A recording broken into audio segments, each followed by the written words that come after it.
आरोग्यम कार्यक्रम के सभी श्रोताओं को ध्वनि मित्र पांडुरंग पुराणिक का नमस्कार। और श्रोताओं, आज हमारे साथ आरोग्यम कार्यक्रम में हैं आयुर्वेद संकाय IMS BHU के डॉक्टर अजय पांडे। डॉक्टर साहब, बहुत बहुत स्वागत है। नमस्कार। नमस्कार पांडुरंग जी, और सभी श्रोताओं को भी नमस्कार। फोन आने शुरू हो गए हैं, हम लोग देखते हैं पहला फोन किसका है। हेलो। हाँ जी, पांडुरंग जी बोल रहे हैं। हाँ जी, नमस्कार। आरोग्यम कार्यक्रम में स्वागत है। कौन बोल रहे हैं आप? जी, मैं शालिग्राम सिंह बनारस से बोल रहा हूँ। अच्छा, शालिग्राम जी, हमारे साथ आज आयुर्वेद के विशेषज्ञ हैं डॉक्टर अजय पांडे जी। आपका प्रश्न पूछिए।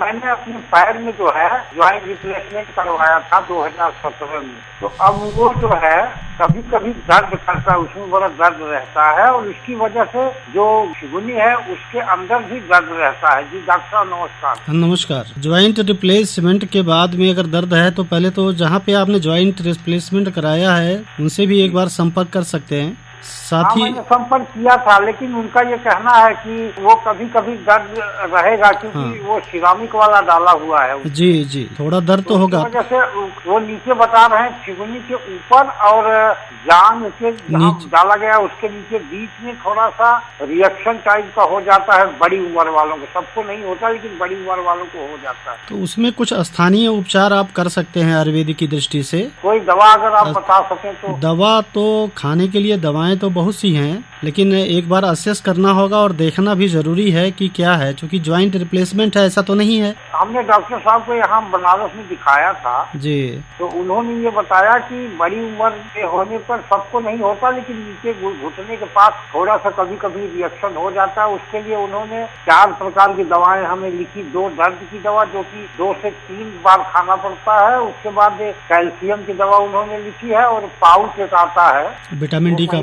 4 मतलब हर हफ्ते पाउच दूध में डाल के पीना पड़ता है। वो तो ठीक है, विटामिन और कैल्शियम की ले सकते हैं, लेकिन लंबे समय तक दर्द की दवाएं लेने से उसके कुछ दुष्प्रभाव भी शरीर में पड़ेंगे। हाँ, नहीं तो उन्होंने 15 दिन का ही कोर्स दिया है, तो वो कर लीजिए। लेकिन आप स्थानीय उपचार जो आयुर्वेद की दृष्टि से है वो कर सकते हैं। जैसे रेड़ी का पत्ता आप जान रहे होंगे। हाँ जी, या मदार का पत्ता है। हाँ, वो भी तो पहले क्या करें, थोड़ा हल्दी और अजवाइन को सरसों के तेल में या तिल के तेल में उसको फ्राई कर लें, और जो मदार का पत्ता है या रेड़ी का पत्ता उसको गर्म करके इसका लेप लगा करके पुलटिस बांधें। तो रात में जब आप सोएं ऐसा करेंगे तो इससे जो स्थानीय पीड़ा है उसमें जरूर शमन मिलेगा और आपको आराम भी कुछ मिलेगा। तो बेटर ये होगा कि इससे जो आप मॉडर्न की पेन किलर ले रहे हैं, जो उसके होने वाले दुष्प्रभाव हैं, उससे आप थोड़ा बच सकते हैं। और विटामिन कैल्शियम जो आप ले रहे हैं वो लेते रहिए, वो तो एक सपोर्टिव ट्रीटमेंट है। लेकिन ये ध्यान रहे कि बहुत ज्यादा जोर नहीं देना है, क्योंकि वो ज्वाइंट आपकी रिप्लेस हुई है। ज्यादा प्रेशर देंगे तो उस पे कुछ इफेक्ट आएगा। डॉक्टर साहब, क्या ये आपसे संपर्क कर सकते हैं? ये हाँ, आप एक बार BHU में आ सकते हैं, है ना, काय चिकित्सा विभाग में। काय चिकित्सा विभाग में BHU में आप चले जाएं, वहाँ डॉक्टर साहब मिलेंगे। किस दिन मिलते हैं डॉक्टर साहब? हमारी OPD सर सोमवार और शनिवार को होती है, तो 10 बजे से लेके हम 3-4 बजे तक रहते हैं। ठीक है, 10 से 4 तक, और सोमवार और शनिवार में काय चिकित्सा विभाग। जी। अच्छा डॉक्टर साहब, मेरा एक प्रश्न और है।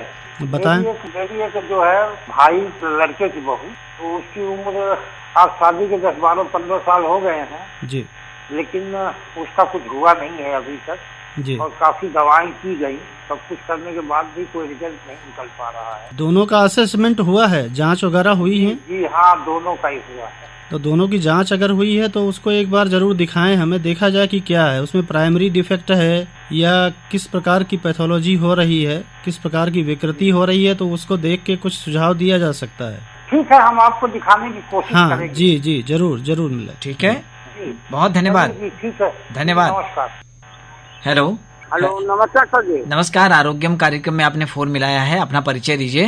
जी सर जी, हम रमेश कुमार मोदलवा बोल रहे हैं, जौनपुर जलालपुर से। अच्छा, हमारे साथ आज आयुर्वेद के विशेषज्ञ हैं डॉक्टर अजय पांडे। आपको पूछना है कुछ, पूछिए।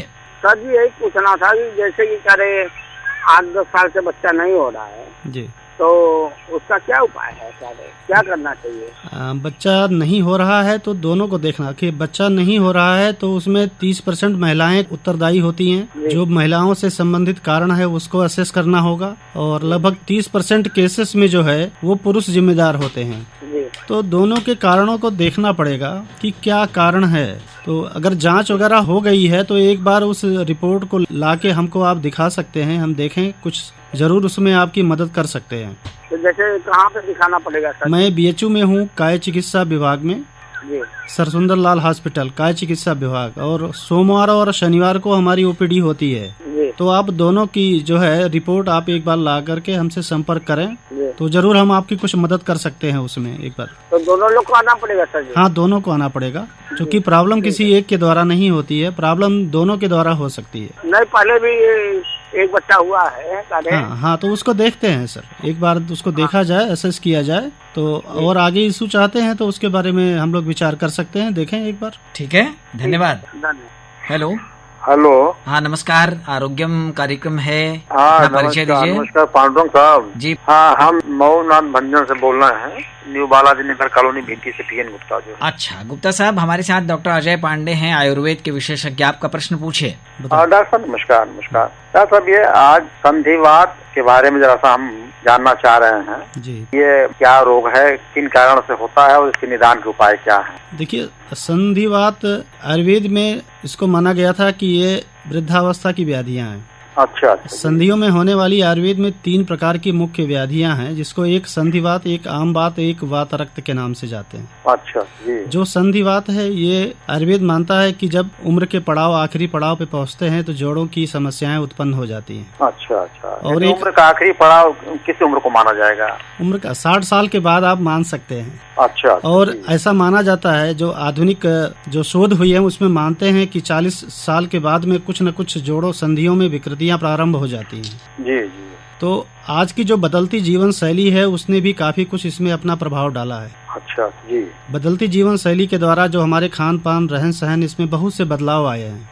जी। हमारी जो लाइफ स्टाइल है वो सीडेंटरी हो गई है। जी जी बिल्कुल। और जो हमारे खान पान थे जो पहले के, उससे हम थोड़ा से अपने को बाहर की ओर ला रहे हैं। पाश्चात्य खान पान खा रहे हैं, आदमी सीडेंटरी लाइफ ले रहा है, तो उसमें ओबेसिटी, डायबिटीज है ना, जैसी समस्याएं उत्पन्न हो रही हैं। जी। तो ये पहले जो वृद्धावस्था में होता है, ये आजकल के समय में अर्ली फेज में भी उत्पन्न हो रहा है। जी जी बिल्कुल। संधिवात की जो समस्याएं हैं, ये केवल वृद्ध की नहीं है, बल्कि जो युवा पीढ़ी है वो भी इससे प्रभावित हो रही है। ऐसे लोग जो ज्यादा, क्या अपनी दिनचर्या हम कैसे रखें, खान पान किस तरह का रखें, और अगर कोई प्रभावित हो गया है तो आयुर्वेद में इसका क्या उपचार है, जरा इसे दिनचर्या देखिए, जो आयुर्वेद की दिनचर्या है जी, उसका जरूर हमें ध्यान में रखना होगा कि हमें कब उठना है, कब खाना है, कब सोना है, कब पानी पीना है। तो ये सब जो चीजें हैं, ये आयुर्वेद में बहुत विस्तार से वर्णित है। तो इनका ध्यान रखें। तो हमें एक तो हमको डेली अपना नित्य जो है योग का अभ्यास करें। जी जी। कुछ प्राणायाम करें, मेडिटेशन करें, कुछ व्यायाम करें, फिजिकली अपने को एक्टिव रखें। ओवर एक्टिव नहीं होना चाहिए। ज्यादा व्यायाम करेंगे तो वो भी जोड़ों पे ज्यादा एक्सर्शन होगा, वो भी संधिवात का कारण बन जाएगा। तो जोड़ों को मतलब डॉक्टर साहब पैर के जो घुटने हैं या हाथ के जो घुटने, यही उसका मतलब हुआ ना? नहीं, हमारे शरीर के जितने भी जोड़ हैं वो संधिवात में प्रभावित होते हैं। जो मोस्टली प्रभावित होने वाली संधियां हैं वो आपकी जानु संधि है, नी ज्वाइंट है, एंकल ज्वाइंट है, हिप ज्वाइंट है ना, या सर्वाइकल ज्वाइंट, शोल्डर ज्वाइंट, है ना। जैसे हम लोग कंप्यूटर पे बैठ के काम करते हैं, लंबे समय तक बैठते हैं, तो हमको जो लंबोसैक्रल जो है स्पॉन्डिलाइटिस हो सकती है, या लंबोसैक्रल ऑस्टियोआर्थराइटिस हो सकती है। तो इसमें डॉक्टर साहब संधिवात ना हो, किस तरह का भोजन हम करें जो है, और अगर कोई हो गया, प्रभावित हो गया, तो उससे बचाव के उपाय क्या है? भोजन में आयुर्वेद कहता है कि जो लोग कटु, तिक्त, कसाय रस का प्रयोग ज्यादा मात्रा में करते हैं जी, तो वो इससे प्रभावित हो सकते हैं। तो अपने खान पान में हम मधुर, अम्ल, लवण इन आहार का प्रयोग करें, दुग्ध, घृत आदि का सम्यक प्रयोग करें, नित्य आसनों का प्रयोग करें, नित्य व्यायाम का प्रयोग करें। दुग्ध, कसाय रस का मतलब क्या, खट्टे पदार्थ जो है? नहीं, कसाय रस का मतलब जो एस्ट्रिंजेंट होते हैं। कसाय का मतलब जैसे बबूल होता है ना, वो कसाय रस प्रधान है। अच्छा। या गूलर है तो गूलर, पाकड़ है, पीपल है, ये सब कसाय रस वाले। सुपारी है हम लोग खा रहे हैं, वो भी कसाय रस प्रधान है। अच्छा। तो हमारे पूर्वांचल क्षेत्रों में सुपारी ज्यादा खाई जाए, ज्यादा लोग खाते हैं, है ना। तो वो भी एक जो है कंट्रीब्यूटिंग फैक्टर है, वो कंट्रीब्यूट करता है, play an important role in the genesis of osteoarthritis. अच्छा जी। और डॉक्टर साहब कोई अगर इससे प्रभावित हो गया तो आयुर्वेद में क्या इसकी दवाएं हैं? देखिए, आयुर्वेद में तो एक तो स्थानीय उपाय कर सकते हैं जी। स्थानीय उपाय में जैसे कुछ पुलटिस का प्रयोग कर सकते हैं, जैसे अर्क है, रेड़ी के पत्ते हैं, सहजन है, निर्गुंडी है, इनके पत्ते की पोटली बना के सिकाई कर सकते हैं। अच्छा अच्छा। अजवाइन और सरसों का तेल जो है गर्म करके, अच्छा है ना, इसका स्थानीय अभ्यंग कर सकते हैं। ठीक है ना, तो ये स्थानीय उपाय हो सकते हैं। अच्छा। कुछ एकल औषधियां हैं जिसका प्रयोग में हम लोग लाते हैं, जैसे रासना है, लहसुन है। ठीक है, हाँ, जी। तो इन सब का प्रयोग, लहसुन से दोनों चीजें हैं, कोलेस्ट्रॉल भी कम होता है, तो जो आदमी ओबेस होगा, मोटा होगा, उसकी ओबेसिटी भी कम होगी, जी। और साथ में जो है वायु का भी शमन होगा, क्योंकि एक तरह से ये वातिक जो है बीमारी है, वातिक डिसऑर्डर है, जी। तो वात का भी शमन होगा, अच्छा, है ना। तो ये प्रयोग आप इसमें कर सकते हैं स्थानीय रूप से। बहुत बहुत धन्यवाद आपके सुझाव। नमस्कार। नमस्कार। नमस्कार, धन्यवाद। हेलो। हेलो ये। हाँ नमस्कार, आरोग्यम कार्यक्रम में आपने फोन मिलाया है, स्वागत कर रहे हैं। सुप्रभातम, सादर नमस्कार के साथ आप शिवपुर से असगर अली। असगर अली जी, बहुत बहुत स्वागत है। हमारे साथ डॉक्टर अजय पांडे हैं, IMS आयुर्वेद संकाय BHU के। प्रश्न पूछिए। डॉक्टर साहब सादर नमस्कार। नमस्कार। नमस्कार असगर अली जी।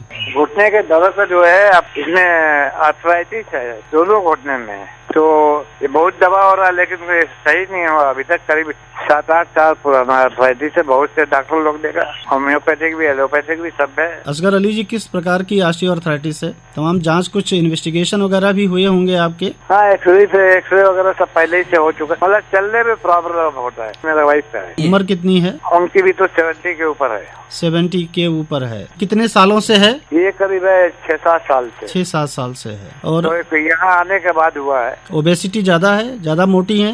हाँ, वो है। संधिवात की तरफ ही जा रहा है, ऑस्टियोआर्थराइटिस ही लग रहा है।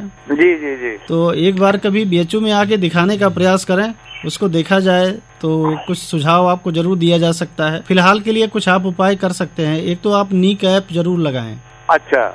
नी कैप, जो घुटने में खिलाड़ी लोग नी कैप लगाते हैं, पहले लगाती थी। नहीं तो वो जब चल रहा है तो जरूर लगाएं। दूसरा क्या करें, कमोड का यूज करिए। हाँ, तो कमोड का, वेस्टर्न कमोड का जोड़ों को पलथी मार के नहीं बैठना है, या टेढ़े मेढ़े करके जोड़ को नहीं बैठना है। वो तो बल्कि ऐसी है ना डॉक्टर कि वो बैठने को होती है। अभी खाना भी खाएगा तो पलंग से पैर नीचे करके होता है बैठना है, या तो लेटी रहेगा या कुछ काम चलेगा। वो अगर नहीं भी आ सकती है तो आप आ करके एक बार रिपोर्ट के साथ मिल लीजिए। अगर ना भी आए वो जी, तो एक बार आप ही आ जाइए। जो भी उनकी रिपोर्ट है, पुरानी एक्सरे आदि है, तो उसके आधार पे हम लोग कुछ सुझाव जरूर और कुछ उसमें दे सकते हैं। एक बार दोबारा आप एक्सरे जो है बायोलेटरल नी जॉइंट का करा लीजिए जी। और जो ब्लड की रिपोर्ट पुरानी भी होगी वो भी आपकी चल जाएगी, काम करेगी। ब्लड की रिपोर्ट है। ब्लड में उनको शुगर है, अभी निकला है, अभी रिसेंटली, मतलब 22 तारीख का है। शुगर अगर आपका अभी निकला है तो वो भी आयुर्वेद के द्वारा नियंत्रित किया जा सकता है। उनको शुगर जो है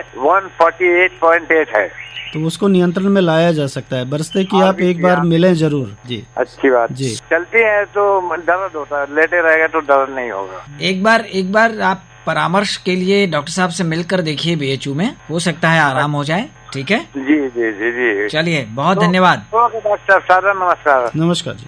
हेलो। हाँ नमस्कार, आरोग्यम कार्यक्रम में स्वागत है। हेलो।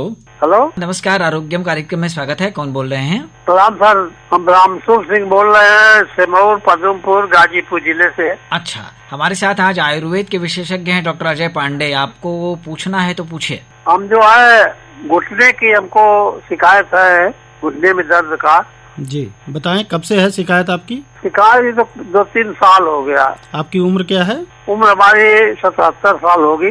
चलने में समस्या है। दर्द तो ऐसे हमेशा नहीं होता है, लेकिन कभी कभी होता है। इस समय क्या उपचार आप ले रहे हैं? उपचार अंग्रेजी एक दवा है, वही घोल का वो लगाते हैं, तो उससे थोड़ा सा राहत रहती है। अब कोई एक उपाय हो इसके लिए आप बताएं तो वही किया जाए। उपाय तो पहली बात, एक तो आपको अपने जोड़ों को टेढ़ा मेढ़ा करके नहीं बैठना है जी, ये तो ध्यान देते हैं। ये ध्यान दीजिए। पलथी मार के नहीं बैठना है। कमोड का यूज करिए। कमोड का भी यूज करते हैं, लेकिन नी कैप, और घुटने में नी कैप। जब भी आप चलें तो घुटने में नी कैप जरूर लगाइए। अच्छा। और जी, अगर ये 3-4 साल की समस्या है तो एक बार आप आयुर्वेदिक किसी चिकित्सक से भी परामर्श कर सकते हैं, या बनारस हिंदू यूनिवर्सिटी में आके आयुर्वेद विभाग में दिखा भी सकते हैं जी।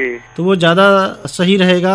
वो उपाय से अच्छा रहेगा। दिखाने से ज्यादा बेटर होगा कि एक बार देखा जाए। और आपका शरीर का जो वजन है वो कैसा है? वजन हमारा होगा 65 किलो। 65 किलो है, तो 77 साल के हैं। तो एक बार कभी बनारस आइए आप, मैं आपको कुछ घरेलू उपाय तब तक बताता हूँ उसका उपयोग करें। जैसे दूध में हल्दी डाल के प्रयोग में ला सकते हैं। रोज डेली लेते हैं शाम को। आधी चम्मच सुबह शाम लिया करें। 1 कप गर्म दूध में, गुनगुने दूध में हल्दी डाल के आधा चम्मच सुबह शाम लिया करें। दूसरा, जो आपके घर में सौंठ, मरीच और पिपली, जिसको त्रिकटु आयुर्वेद में कहते हैं जी, इसको लगभग समान मात्रा में आधी चम्मच लेके, जैसे चाय बनाते हैं 1 कप पानी डालिए और आधा चम्मच ये पाउडर डाल के, तो इसका जब ये चाय की तरह उबल जाए तो छान करके ये पानी सुबह शाम आप ले सकते हैं। तो ये जो आपकी पीड़ा है, दर्द है उसमें और सूजन है उसमें भी ये काफी कुछ मदद करेगा। अच्छा, तो ये प्रयोग में लाया जा सकता है। ठीक है जी। और जो कुछ स्थानीय लेप है, जैसे उस हल्दी, अजवाइन और सरसों का तेल, इसका कुछ रेड़ी के पत्ते या मदार के पत्ते या निर्गुंडी के पत्ते है ना, इस पे इसका पेस्ट बना के लगाएं और घुटने पे जो है बांध करके पट्टी कर लिया करें रात में जब सोएं। पत्ती का पेस्ट बनाना है। पत्ती के ऊपर जैसे मदार का पत्ता है तो ये हल्दी, अजवाइन को सरसों के तेल में काला कर लीजिए, थोड़ा भून लीजिए और भून के मदार के पत्ते के ऊपर रख के उसको हाँ पलट के बांध जी, उसको पलट के बांध दें। तो इससे भी जो स्थानीय शोथ है और पीड़ा है उसकी शांति होगी, तो कुछ आराम मिलेगा। और बाकी आगे उपचार के लिए तो आपको चिकित्सक की सलाह जरूर लेनी चाहिए। ठीक है सर जी, बहुत अच्छी बात। धन्यवाद। ठीक है, धन्यवाद धन्यवाद। प्रणाम। हेलो, हाँ नमस्कार, आरोग्यम कार्यक्रम में स्वागत है। कौन? हेलो डॉक्टर, नमस्कार। हम क्या से बोल रहे हैं? 80 चौक। हमारे साथ आज आयुर्वेद के विशेषज्ञ हैं डॉक्टर अजय पांडे। आपका प्रश्न पूछिए। हाँ डॉक्टर साहब, ये पूछना है जी कि ऐसा क्या कारण है? ये बांझपन का क्या कारण है? बांझपन के कारण तो इसके बहुत से कारण हैं। अच्छा। और इसके लिए जो स्त्री और पुरुष दोनों उत्तरदायी हैं। हाँ। 30% जहाँ पुरुष है तो 30% उसमें जो महिला है वो उत्तरदायी है, और 30% में क्या है कि दोनों उत्तरदायी हैं। तो और 10% ऐसा है जो एक अनसुलझी पहेली है। 10% में कहते हैं कौन कारण है ये पता नहीं है। हाँ। तो कारणों में इसके लिए जितना पुरुष उत्तरदायी है उतनी ही स्त्री भी उत्तरदायी है। दोनों समान रूप से है। जी जी। तो दोनों का विचार करके इसको दूर करने का प्रयास करना चाहिए। ये जो ओवर होने पर, शादी विवाह करने पर भी प्रॉब्लम पैदा हो जाता है। शादी ब्याह के बाद भी हो सकता है। जैसे पुरुष का किसी अन्य स्त्री के साथ संसर्ग हो जाए तो बहुत से ऐसे इन्फेक्शियस डिजीज हैं जो वो ट्रांसमिट होती हैं और वो प्रेगनेंसी को होने में बाधा उत्पन्न करती हैं। बहुत सी सेक्सुअली ट्रांसमिटेड डिजीजेज हैं जो एक जैसे पुरुष को है या महिला को है, तो पुरुष उसके साथ इंटरेक्ट करेगा तो उसमें आगे चल के जो गर्भाधान है उसमें समस्या उत्पन्न हो सकती है। अच्छा।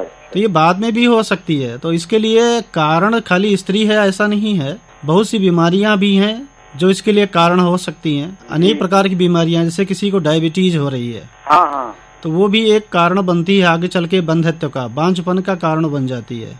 या किसी को कैंसर जैसी बीमारी है, या किसी को पेट की समस्या है, इसको सीलिएक डिजीज बोलते हैं, बार बार डायरिया हो रहा है, या हार्मोनल डिसबैलेंस हो रहा है। बहुत से ऐसे हार्मोन्स शरीर में हैं स्त्री पुरुष के, अगर उसमें कोई व्यतिक्रम उत्पन्न होगा तो स्त्री में ओवम और पुरुष में स्पर्म की जेनेसिस नहीं होगी, उसका वो उत्पन्न नहीं होगा।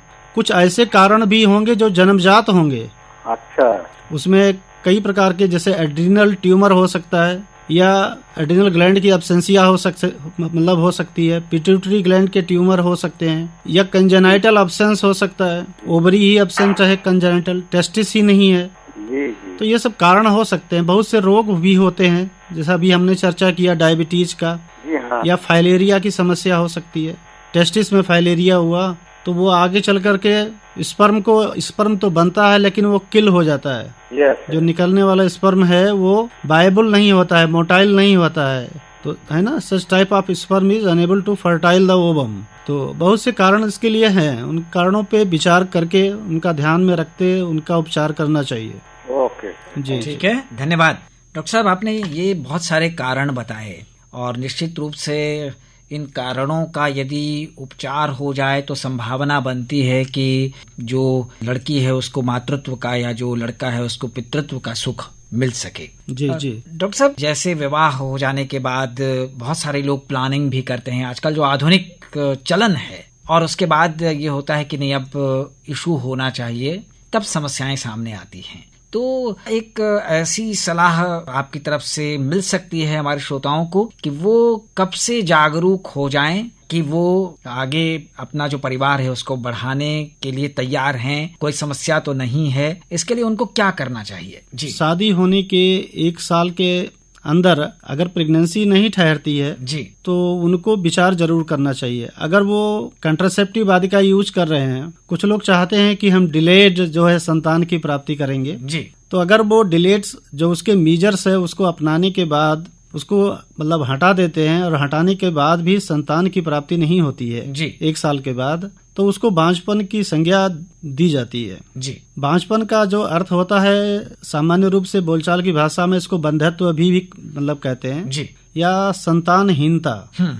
तो इसके बारे में फिर उनको विचार और चिकित्सक से परामर्श लेना चाहिए कि किस कारण से नहीं हो रहा है। जी, तो उस कारण के लिए उसके निदान करना चाहिए। तो निदान का जो दृष्टिकोण होगा वो दोनों के लिए होगा, स्त्री के लिए भी और पुरुषों के लिए भी।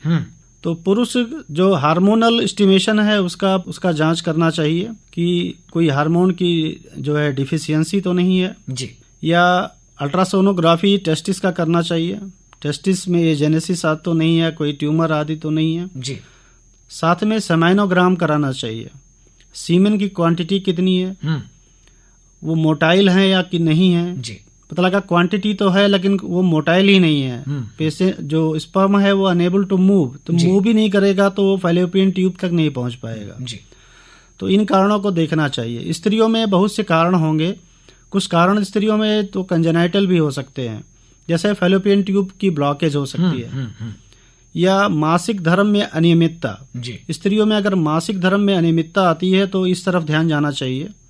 जो टाइम से है कि 28 दिन के बाद या 26 दिन के बाद मेंसेस आना चाहिए और 2 to 5 डेज और मतलब रहना चाहिए। जी, जी, तो मेंसेस आ रहा पता लगा 1 दिन में खत्म हो गया, तो वो भी कहीं ना कहीं जो हार्मोनल डिसबैलेंस है उसको इंडिकेट करता है। तो उसमें जैसे FSH है और LH हार्मोन है, जी, तो जो हार्मोनल एस्टिमेशन फीमेल से या कॉर्टिसोल का लेवल है, तो या एस्ट्रोजन लेवल है, प्रोजेस्टेरोन का लेवल है फीमेल में, तो इसका एस्टिमेशन करना चाहिए। इसमें कोई डिफिशियंसी है तो इजीली ये मैनेज हो सकते हैं। जी, और स्त्री में जो ओवुलेशन प्रोसेस है वो सामान्य उसको किया जा सकता है। जी। तो कुल मिलाकर डॉक्टर साहब ये कहेंगे कि जागरूक होना ज़रूरी है, इसमें हम लापरवाह न हों। जो भी आप उपायों को अपना रहे हैं उसके बाद जब आप तैयार होते हैं कि हमको संतान चाहिए, अगर उन प्रयत्नों में यश नहीं मिलता है तो तत्काल आप चिकित्सक से संपर्क करें, संकोच ना करें, बहुत लंबा इंतजार ना करें, ताकि आपको आगे जाकर कोई कठिनाई ना हो और आपको संतान सुख प्राप्त हो सके। बिल्कुल, बहुत अच्छी बात डॉक्टर अजय पांडे जी आपने कही है। अब हम चाहेंगे कि आपकी पसंद का एक गीत श्रोताओं तक पहुंचाया जाए। कौन सा गीत है? जी जरूर, मेरा एक गीत है, अमिताभ बच्चन की फिल्म का है। जी, जी। यारा तेरी यारी को मैंने तो खुदा जाना। क्या बात है। तो यही वाला गीत हम अपने श्रोताओं तक पहुंचा देते हैं। और अब श्रोताओं की ओर से, आकाशवाणी विविध भारती की ओर से, आयुर्वेद संकाय IMS BHU के डॉक्टर अजय पांडे जी को ढेर सारा धन्यवाद दे देते हैं। अगले सप्ताह एक नए विषय के साथ, एक नए विशेषज्ञ के साथ आरोग्यम में हम फिर हाजिर होंगे। तब तक के लिए ध्वनि मित्र पांडुरंग पुराणिक को दीजिए अनुमति। नमस्कार। नमस्कार। नमस्कार। तेरे जैसा यार कहाँ ऐसा याराना, याद करेगी दुनिया तेरा मेरा अफसाना। तेरे जैसा यार कहाँ ऐसा याराना, याद करेगी दुनिया तेरा मेरा अफसाना।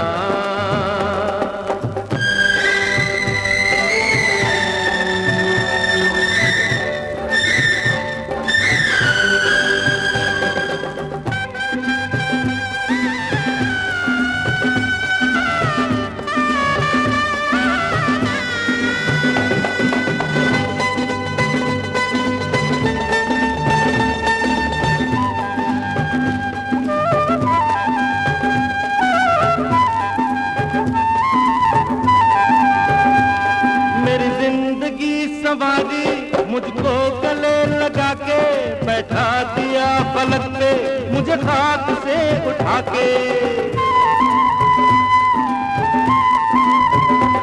मेरी जिंदगी सवारी मुझको गले लगा के, बैठा दिया पलक पे मुझे खाक से उठा के। यारा तेरी यारी को मैंने तो खुदा माना, याद करेगी दुनिया तेरा मेरा अफसाना।